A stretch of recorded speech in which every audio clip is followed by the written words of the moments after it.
Welcome back to Here Now. We are on with our New Year's show. Happy New Year. Got a great new guest on the show. We've got Dale Williams, who is a cook, entrepreneur, and author of Diabetes, How to Save My Life, which is published already. Congratulations. Thank you very much. I think you've published something else too before, right? Well, I've got 4 cookbooks actually available. That's right. So, which is a good feel. But the book is something that I worked on for the last year or so, dealing with the diabetes. And it's available, definitely is available. So diabetes is, it's a serious chronic disease. It's very popular in Peel region. We have a lot of members of the South Asian community and Caribbean community, and I think it's 5 times higher. Those communities are 5 times higher at risk than Caucasian communities. And so the hospitals and the centers are rather busy helping people manage their diabetes. So you read the book? No, I haven't read the book yet. but all that is in the book. Oh. You're right in regards to that. There is a bit of a crisis at the hospital right now because it's that rampant and there's no beds. Yeah. And everyone seems to be have diabetes complications. And it's the one of the top causes of blindness, kidney disease, and death. Again, you read the book. Kidney failure. Well, I think diabetes is something that, a lot of people are familiar with or getting familiar with. There's a lot of people with diabetes, so it's definitely a serious discussion to have. And, I think there's a lot of people out there that will benefit from this conversation. Oh, definitely. What you just mentioned, a few things there, is the fact that I've been through them all. So I've been diabetic for over 25 years. But you've managed it very well then. Managed it somewhat. Trying, okay. Because what's happened in the last 25 years, and especially in the last 10 years, I've had a heart attack, I've had double bypass, I've had 2 laser eye surgeries, I've had kidney failure, doing dialysis, and I've also had a kidney and pancreas transplant. And now I'm dealing with the partial amputation of my foot. So that's how much it's affected me. And what I've done over the last year, just go through the stages of things I've been through. And it's quite an experience because after every surgery, you've got to learn how to adjust, diet, how to walk again, all these little things. But in the book, the biggest chapter is actually not on diabetes so much, it's on depression. Because everything happens and you feel as though that you're helpless. Not worth anything. So you've got to fight the demons as best you can. And a lot of people deal with it, a lot of people don't know. A lot of people will say to you, are you okay? Then they'll say, yeah, I'm fine. But they don't want to talk about it. They don't want to be a burden. So yeah, the book covers quite a bit in regards to just not diabetes alone. It covers the dialysis, it covers the pancreas transplant I went through. It covers all of that in the book. So Dale, do you think there are opportunities for people to actually talk about their illness and how to manage, and are there support groups out there? There are, but the problem is, especially with me, a lot of people know me for years. Never knew I was diabetic.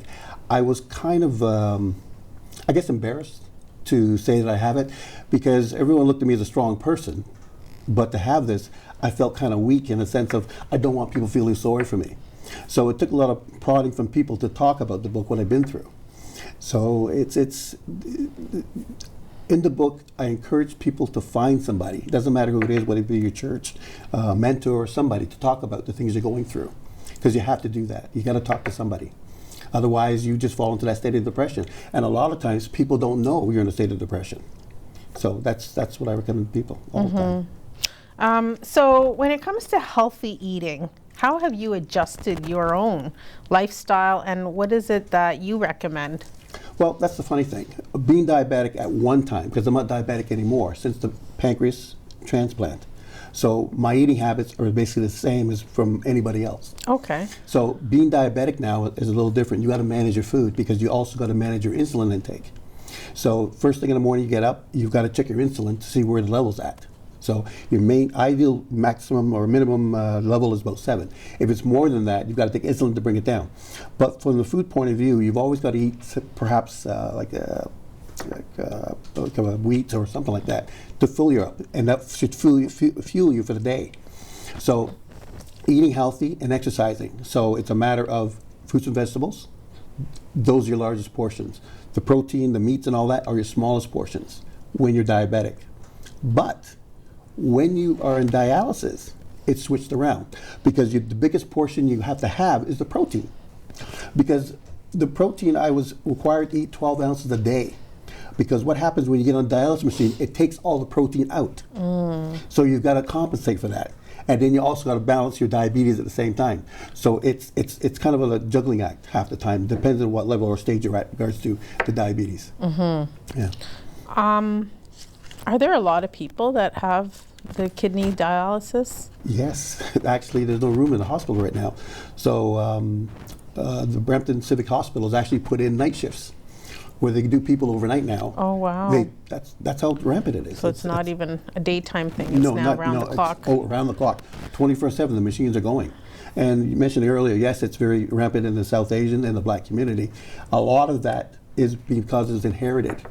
My father died of diabetes complication. My mom currently has it. She's already had a double bypass, like me, and this is all dealing with diabetes. Diabetes is the number one reason for kidney failure in North America. So what is it that your book talks about? Does it have good recipes? And You read the book again. Yes, it's got recipes. It's got meal planning in it, and it does have some recipes in it also. I think you know I love cooking and all that. So I do. I know that you love cooking and you cook great things, great food. There's good healthy recipes in there. Would it be a berry salad and stuff like that? So there's everything. I tried to do this book. There's nothing that's not left out in regards to diabetes and going through the whole scenario. But I wanted the book for people that had diabetes and also people that don't have diabetes to understand the complications and what happens. I think was my last surgery was the kidney and pancreas. That was interesting because I had to learn how to walk again. I could not walk. Wow. I had to walk with a walker and to get my strength up. It's just like it's kind of devastating. It's good that it's done, but at the same time, it's building your strength back up. Then you have to start again from zero and exactly. build yourself up. Exactly. I know that there are foods that you cannot eat, that you should not eat. I mean, it's not just sugar, but there's also rice and there's white bread, starchy stuff, starchy foods, fried, pastas, your fried, fatty, processed foods. Yes. But if you don't get too depressed over what you can eat, there's a whole bunch of food that you can eat. But everyone's going for the quick fix. So even if you're doing potatoes, potatoes is okay, but in small portions. So to do the potatoes right for someone that's diabetic is that you would boil the potatoes first, and you have that starch come up on the water, just throw that off, and then you boil them again. So eliminate some of the starch that's actually in there. I didn't realize, this is going back years ago, that what you ate turns to sugar. Starches and all that turn to sugar. So that's something you have to learn and adjust with in regards to dealing with that. But you're right, there are lots of foods, but it's mainly fruits and vegetables, lean meats, would it be pork, would it be fish, that type of thing. So forget about the oxtail, the tripe, things like that. No samosas and sweets. No. Bad. No. Actually, this last Diwali, I saw flyers that had, this Diwali, do not eat sweets. Don't, you choose something else instead. That was the Stop Diabetes Foundation that put that up there. Yeah, I've been to a few of their meetings. That's a good organization. They do good seminars in regards to explaining things quite well and quite simple, yes. Yeah. So for this New Year's show, what do you have, to advise people? I think, again, it goes back to the book in regards to depression. Depression hits everybody. It's the word mental health was something that just came out in the last, say, 5 or 6 years.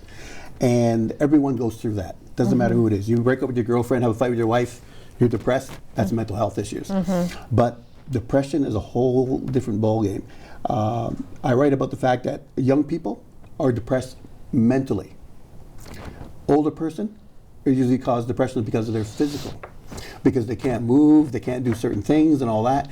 They feel as though they're worthless or not any use to society anymore. So it's two different things in regards to depression. But again, depression is very big in the whole But how would you manage that? How would you give yourself a positive outlook to life if you've gone through certain things, whether it's physical or medical or emotional or mental? Well, with me personally, I think the biggest thing was when I first had my double bypass, I was told I couldn't go back to work. I was a consultant for Canadian Tire, and I was just laying there in bed. I said to myself, I got to do something. I got to do something. And when you're laying in bed, all you're doing is thinking. Exactly. And you're just, everything that you're thinking about is just going round and round. Exactly. And round. But you've got to fight that feeling and do it. So the first thing I wanted to do is actually, I always wanted to write a book. I never had the time. I never had the time. I work 6 days a week. So doing the cookbooks helped me considerably. Because I said to myself, I'm not done yet. I've got so much inside me that I got to do something. So I was able to reach down inside me, but not everyone can do that. So you've got to turn to somebody that can help. You got to talk about it, because every operation or whatever, there's some sort of depression you go through. You don't feel the same. It's not worth living, or whatever the case may be. But you've got to find something inside you that you always wanted to do or try to get ahead. Think of not yourself so much, but think of doing something that would fulfill you. That's what you got to do. Yeah. So how do people get your book?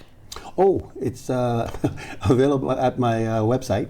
It's Dale the Author, and it's up and running. DaleTheAuthor.com? Yeah, that's great. DaleTheAuthor.com. And my email is daletheauthor@gmail.com. Okay. Yeah.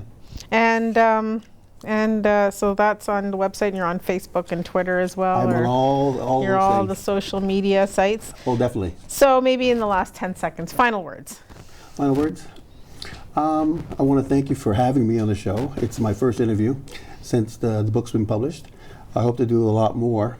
But I want people to really read the book, not so much about what I've been through, but what the information I have inside the book in regards to depression, dialysis, how it leads to, the recipes in there, the meal planning. It's all in there. It's a complete book. And it's a great way for someone to actually get through their own struggles and Definitely. and get through. Thank you so much, Dale, No, for thank you being for having here. me. Thank you for watching. We're going to be pausing for a break. We're coming back right after the break, so stay tuned. Right. Thank you. Thank you.